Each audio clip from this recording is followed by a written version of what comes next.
there's also this story with the third sister. It seems like Obi-Wan did something to her family at some point.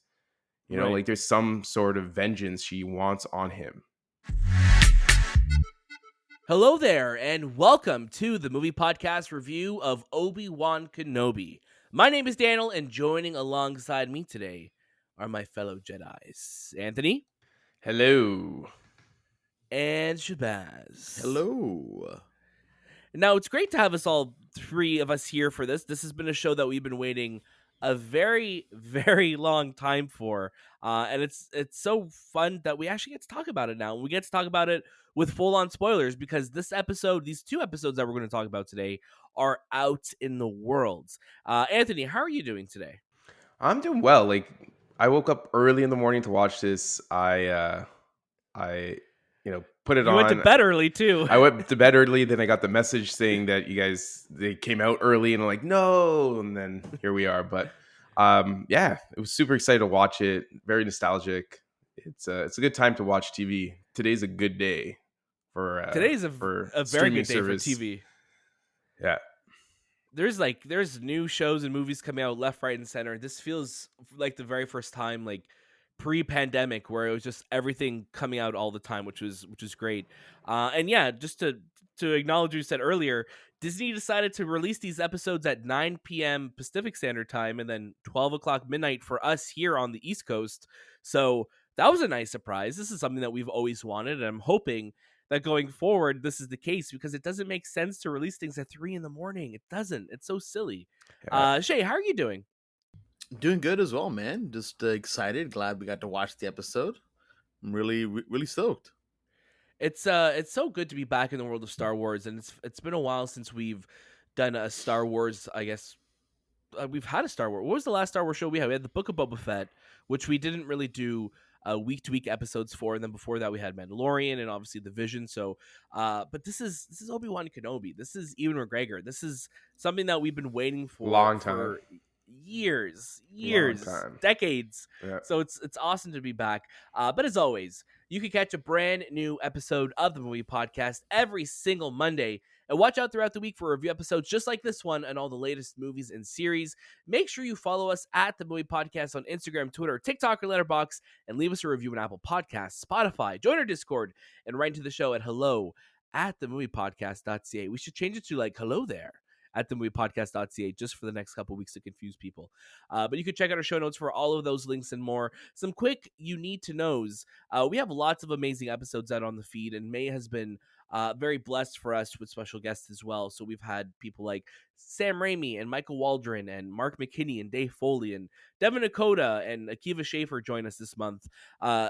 If any of those names excites you, hopefully all of them do, go check out the Movie Podcast feed on YouTube, on whatever podcast feed you listen to, because there's such great conversations we have with them.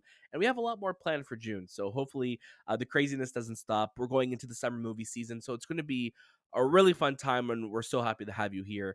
Also, we have lots of great reviews out. Anthony said at the top of the show, there is so much to listen to and watch this week. Top Gun Maverick is out today. Stranger Things Volume 4 is, Season 4, Volume 1 is out today. And obviously Obi-Wan Kenobi, which we're talking about. And there's so much more to watch and to go through. So thank you for being here with us, and we can't wait to talk about it. But today is all about Obi-Wan Kenobi. The show, like we said, this show has been a long time coming. We're going to be talking about the first 2 episodes today, full into spoilers, and just to get a kind of an idea of where the show is taking place. This is taking place 10 years after the events of Star Wars Revenge of the Sith. So the last time we saw Anakin becoming Darth Vader and we saw Obi-Wan kind of go into exile, this is where the show is taking place. And this is where we're picking up right from where we left there.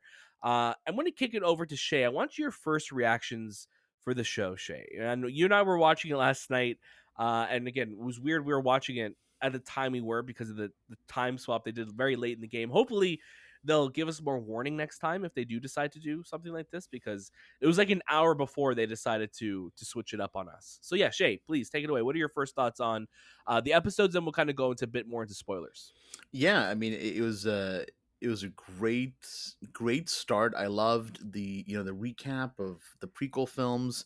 I think that was a great way to kind of kick off the show because it felt very it felt like they paid respect to this prequels in such a Yeah. way where the prequels were never loved, and now they are getting some love, and it's happy to see that that's kind of going the way that it is. And then the show kind of just kicks off. I mean, I felt like it didn't really skip a beat. It didn't spend too long. My fear was we'd spend like 2 or 3 episodes with Obi-Wan just being an old man in a On cave. And Tatooine, yeah, yeah. because if I've learned anything from the Book of Boba Fett, they didn't have enough story to tell, and they kept pushing every episode. Whereas it felt like here, you spent the right amount of time. It moves on to the next point, and you kept like you were engaged the whole time. So I really enjoyed it. I mean, Ewan McGregor is back in his old cloak, and you can tell that this is an Obi-Wan that's kind of moved on from the life because he has to, and he doesn't want to go back to that life yet. And it's it's really cool to see all the I don't want to get to spoilers yet until we're all fully discussing them, but just the small things like seeing Luke that we saw in the trailer, Uncle Owen, and then just kind of walking around the town. And it's very cool. We get introduced to Benny Safdie pretty quickly as well, his Yeah. character. And it's always fun to kind of see him pop up places. But no, this was a really first 2 episodes are really good. I love where it's going. I really love that this show like immediately establishes that uh yes, this is like what you were mentioning, Shay.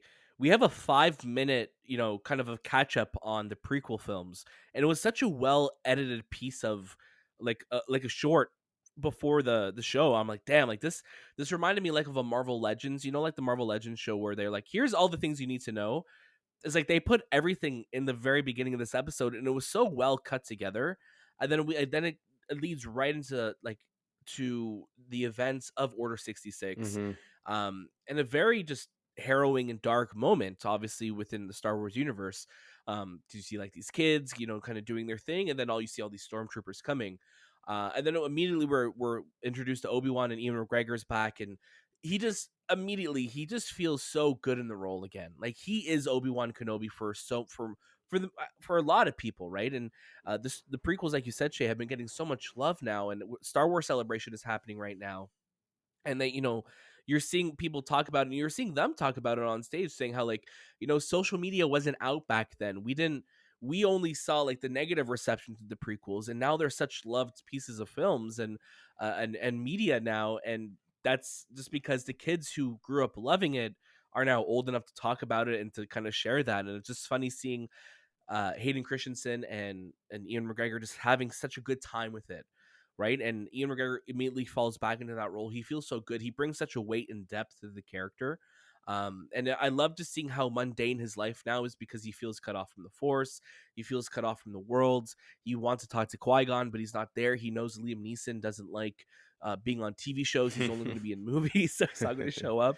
But it's just so funny seeing the world that we're seeing. Like, it's not funny. It's just so cool being back in that world, and just seeing how mundane his day to day life is before the action kicks up. Anthony, what's your first reaction to the first 2 episodes before we dive into spoilers? Yeah, I just like you guys said, the recap was probably one of the best parts of those two of the first episode because it's so well paced and it's so well edited, and even the score behind it just made it like a serious feeling that I haven't watched the prequels in so long, and it was a good recap getting um into the first episode. But yeah, the first and second episode really really well done. I liked the first one more just because it was longer and it was a lot of story building and a lot of just understanding where Obi-Wan has been all this time and living Right. this, we'll say, assembly line of life that he's gotten into. And there's a lot of things I didn't know that he's been doing, like for instance just working a day-to-day job and then cutting fish and just Cutting giant fish. cutting giant fish. But dude, there's these inquisitors that come in, and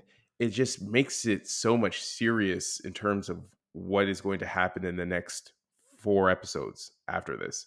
um but yeah, I really really really dug it. I think the only thing I wish the second episode had was more time. I think these episodes, an hour long, should be enough. um in terms of storytelling, but it's just nice to see these guys back, like especially Ewan McGregor and just playing Obi-Wan Kenobi. Um, he just And hits it right on the mark. Like he never he left, does. and he plays him And in an older fashion too. Like he does. he's different than what he is, but his cockiness, because Obi-Wan always had this cockiness to him. Like Yeah, he's a this little little bit like better than you in a sense, yeah. because but he's still there. But he's just an older dude, and And it's just funny too seeing like Joel Edgerton come back as like yeah. Uncle Owen, and like just seeing these characters established from like the prequel films all coming back and these films now and these shows, and we've seen this with Mandalorian and we've seen this with Book of Boba Fett. We're really seeing the perfect kind of bridging between Star Wars Rogue One is another one of just bridging between what the original trilogy kind of looked like and what the prequel trilogy was. And I think that's so much due to uh the Clone Wars and Rebels and like that era of Star Wars, because that is where so much there's more hours of storytelling in Clone Wars and Rebels and all of that put together than there is in Bad Batch than there are in on the actual movie sides, right? So it's cool seeing now, oh, we're seeing like a third sister, and we're seeing Inquisitors, and these are characters that we really never saw in live action before, right? We're seeing like this lore of Star Wars really um coming to fruition on the show side now, because you're able to tell these stories. You have such a wealth of stories to pull from, and you're able to tell something really cool. And it's amazing because I think when we look back to our favorite episodes of Mandalorian, Deborah Chow was at the center of them, and now she is at the center of this series, directing all 6 episodes of the series. Let's get into some spoilers now. So, who do we get introduced to in this very first episode? No other than a very young Princess Leia, and I don't think any of us really saw that coming. That this show's kind of turning into a little bit of a Last of Us feeling show, where it's like here is an old grizzled character who's been kind of cut off from the world, and now he has this young companion that he has to save and has to kind of navigate the rest of the world with. Were any of you expecting this? Shay, No, I'll start with you. no, not at all. Right when that moment happened, like right when we cut to Alderaan, and you see this young girl getting dressed up and the hair's being done. I'm like, no, we're gonna see Princess Leia. Like, oh, that's interesting. Okay, okay, and then it cuts to the little fake out that we get, and it Oh keeps god, I kind of was going laughing so hard, so man. I was like, hard. why does Leia look like that? Yeah, so hard. And I was like, wow, like this is what this show's about. That's amazing. Yeah, Like that connective tissue is really what made me feel even more like this show is acknowledging everything that's kind of happened before and after. right, Sometimes you get afraid that shows like this, they'll kind of take a route and they'll take a story that's super far-fetched or a little bit further out from what we might have known personally. right. But no, this show embraces that, and it kind of goes right into the point of like, yes, this is obviously Princess Leia because obviously she existed at that time, and he knows her father, and so on and so forth. So the buy-in for what the story is immediate, and I think that's what made the show so much more captivating for me. Is I didn't have to worry too much about, oh, how is this actually connected? No, I believe it. Like this is totally possible, and then you're good to go from there. And it's cool. It was cool seeing Jimmy Smits as well too, coming back and playing Bill Organa, because he's just so good. He was so good in the Hmm. prequels. We saw a little bit of him in Rogue One, and now he's back to play this character. It also now puts in perspective the friendship aspect of Ben and Leia and how they became friends. This is what Right, leads to episode 4. So they know each other, right? We know they know each other, but how do they know each other? This is how they right. know. He helped her, get away from these kidnappers. It was surprising to me for her to be such a pivotal part of the actual series, or the first 2 episodes at least. And it was also nice to see Alderaan for the first time. Really, like we really don't get to see it as much. It No, explodes, and maybe there's a couple of sequences, but we get to see really what that city or that planet looks like, with its buildings and its kind of like hybrid of nature and tech combined. yeah, Yeah, it was fantastic. I think little Leia does a fantastic job, just like being her mom in a sense, like yes. young Padme, as well as being Leia that we know of her to become. Yeah, and there's that moment. So I want to give shout out specifically to the actress. So Vivian Lyra Blair, who plays the young version of Carrie Fisher's Princess Leia. She is so good. And she's younger. Like, so I'm seeing here that she's actually 9. So in the show she's 10. And I love that because she's so small in the show, but what she's like, the way she talks and everything is just so advanced for her years. And I love how they have mature. that little that mature. I love how they have that little exchange where like Obi-Wan's like, "How old are you?" And she was like 10. He's like, "You don't sound 10." She's like, "Thank you." It's just really funny because like these are lines, and her mannerisms are what you could see growing into the Princess Leia that we knew, that Carrie Fisher's Princess Leia. It's just so well done. So the events of episode 1 really are, you know, we have a young Princess Leia who is on like a with her family at like, I guess like a political whatever events going on, and she kind of runs away just to be away from it because she doesn't want to be part of that world. And then she gets kidnapped, and that sends Bill Organa to reach out to Obi-Wan, obviously knowing each other from the prequel era. So it's saying, "Hey, we need to find her. You're the only one I trust with this." And it turns out to all be a kind of a bait set up by the third sister because she's been wanting to hunt Obi-Wan, right? And she knew that by stealing Leia, he would go after her. And that's kind of where these first 2 episodes really, set up for the rest of the season. Now we know that the season's going to be 6 episodes, so now we have 4 episodes to kind of tell of our story at this point. Some other really great moments. I think Ewan McGregor back on this role, as we were saying, he's just so good. There's just like that I feel like he it's just so natural for him to be this character.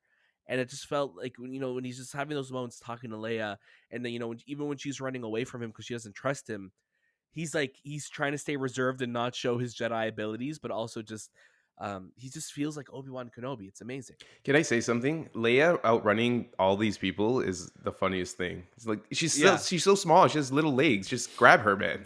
There's a chance, That like part literally really- grab her. Yeah, that part confused me. I'm like, because like it almost felt like they slowed down a little bit, like they'd be chasing Yeah. and they're like, Yeah. no, this branch is in the way, and I'm like, what? And then when they have her captured, and then like she calls out her droid, I'm like, they didn't pat her down. Like No, they didn't these pat are her the down. worst smugglers I've ever seen in my dr- life. The Oh, yeah. droid with the little saw hand. She's like, man. Yeah. Oh, dude, I was dying at that. It was just like like a little saw comes out. It was a cool Yeah. looking droid though. It looked like a ladybug. Kind of Yeah, reminded me it of a did. Yeah. ladybug. Lola the Yeah. droid. And then so we're on this new planet. What do you guys remember the planet that we were on for the second episode? I'm blanking on it now. It starts with a D. Dine. Someone's What's it called? yelling it right now. Dayu? Yeah. Something. Could be. Could be. But yeah, it's again, I love being on planets like this that are just so grimy in their cities, and it's cool. I like that because I feel like for so much of Mandalorian and for so much of Book of Boba Fett, we're hanging out on Tatooine, or we're in places where it's just a lot of sand. So it's like, oh, this feels like a better variety, and this looks a lot more like the places we saw in the prequels, right? Where they're like these grand cityscapes and everything like that. We're introduced to Kumail Nanjiani's character in this episode as well, too, who is a fake force wielder that he's, I guess, doing it to make money and to survive. fool people and survive. Yeah, it was cool. What do you guys think of seeing him in the Star Wars world? Yeah, it was really cool. I love watching Kumail on anything, obviously, but it was just nice to see that his character was this morally ambiguous character. Like you didn't know really where he was going to be going. Right. Is he really a bad guy, or like I was afraid that initially when it starts off with that family that you can tell that he's faking it. I was Right. afraid, like, oh my god, is his family in trouble, or is he just swindling them? So, I mean, he definitely Right. saved his family, but he also took money from it. So, there's this fine line of, well, you're living on a criminal planet, so I guess, Right. but you're still helping people. So, okay, like it's really survival, and at the end of the day, like it is what it is. Like you got to do what you got to do to survive. So, Right. Yeah, it It seems was like he was just doing it to help, but help himself as well. But there's an of course, underlining yeah. like compassion to what he's doing as well. mhm. I can't wait to see. So I can't wait to see more lightsabers in the show. So we did get to see a bunch of some prequel fights earlier in the obviously in episode 1 we had the flashback to the events of Order 66. We see these kids escaping. I'm wondering if we're going to connect back with these kids at some point in the show. I'm assuming we will. But there's also there's a lot going on in the beginning, and then we see like obviously third sister, she has her lightsaber and the Inquisitor has his. And yeah, it's so funny like seeing like these characters who used to be Jedis and now they're they've turned to the dark side. Now they're Right. hunting Jedis. This episode very much ends in a spot where there's like, okay, the show should now go full steam ahead, right? Like it's like you have 4 episodes now to tell this story. You have like 2 hours left basically to tell your story, over 2 hours to tell your story. I hope it turns into something really epic and big. And I guess what are your guys' wishes for the rest of the show at this point? Because I just want to see. I know that we've been told there's going to be some great lightsaber fights, but I'm just dying to see the lightsaber fights at this point. I just want to see that so bad. For me, there's a lot that was revealed to me that I wasn't aware of, or maybe I just didn't have the like the insight of where the story was going. But Obi-Wan not knowing Anakin's alive, and I know that sounds strange, but Yeah. like even him not knowing he's alive and him being haunted by his friend's death, and now realizing it just made more sense. It brought me back to Ahsoka learning of Anakin still alive in Yes. Rebels. It just is this shock that, oh my god, he's still around and he is Darth Vader, you know. Right. So that point, that feeling Ewan really like feels at that moment, it seems like he needs to go and settle this. Like this is where he has to go and end whatever has happened in the past and completely end it. Right. And we see a little bit of the picture. There's a picture of when you go into Disney Plus, there's almost like a fight sequence of them meeting for the first time in a long time. Right. Almost looks like a Western with their lightsabers out. But like I know there's going to be a huge lightsaber duel between the two. But I think my story is, where does these characters like Leia and Luke land at the end of it? And that's Yeah. what's interesting to me. Like I just want to see where they go. There's also this story with the third sister. It seems like Obi-Wan did something to her family at some point. You know, Right. like there's some sort of vengeance she wants on him, not Yeah. just to get him to Vader. It's something that she's looking for. So Right. And I'm curious too if we're going to see like Cal Kestis, who is the protagonist of the Jedi Fallen Order games as well too, because that game also takes place right after the events of Order 66. It's all within this time frame, so it's possible that he could show up. I don't know, maybe. I mean, that would be a cool bridging between the shows and the games that we've seen. But what I really love about the show is that there really was a bait and switch where we saw Luke in the trailers, but I don't think anyone, unless you were really kind of looking into maybe leaks or to spoilers, we're expecting Leia to, for this show to kind of become, like quote the Last of Us in space. You know what I mean? But Shay, what about you? What are you looking forward to most for the rest of the show? You know what, that ending sequence of finally getting to see what looked like, if you peel back a chicken McNugget and you just see the Oh inside my of it. god, That's kind of what Hayden Christensen looked like in that, floating in that oil bat.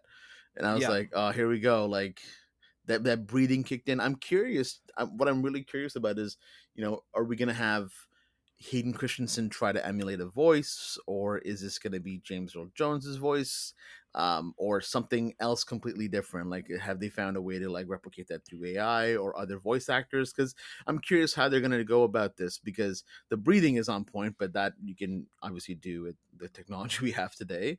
But I want to see some great confrontations. I want to see some great lightsaber fights. But again, I love where this is going right now. It is a bit shocking to hear that, there's only about, you're right, roughly 2 hours of story left.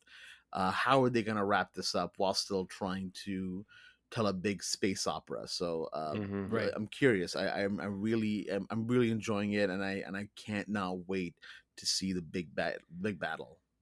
And it's funny we say like there's over 2 hours left, but it's like where the movies have always just been that, and I feel like they've done so much to tell a complete story. So I'm really hoping that this show is able to really stick its landing. I think it's so strong out the gate, and I hopefully think the best episodes are only in front of us. And with Deborah Chow at the helm, Canadian hero at this point for Star Wars, I think we're in a really good spot. So I'm really looking forward to talking about this next week with you guys, next Wednesday, because luckily we don't have to wait a whole week. We just have to wait until Wednesday to get the next story. Any other final thoughts before we wrap up our thoughts and review for episodes 1 and 2 of Obi-Wan? All right.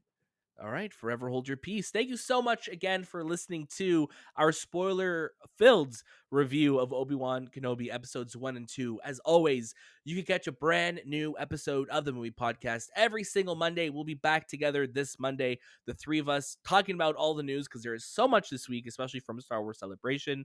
Look forward throughout the week for all of our review episodes and interviews because we have a lot more coming. And make sure you're following us at the Movie Podcast on Instagram, Twitter, TikTok, and Letterboxd. And don't forget to leave us a review on Apple Podcasts, Spotify, Discord, and write into the show at hello@TheMoviePodcast.ca. You could check out our show notes for all of those links and more. That was This Time with the Movie Podcast, and we'll see you next.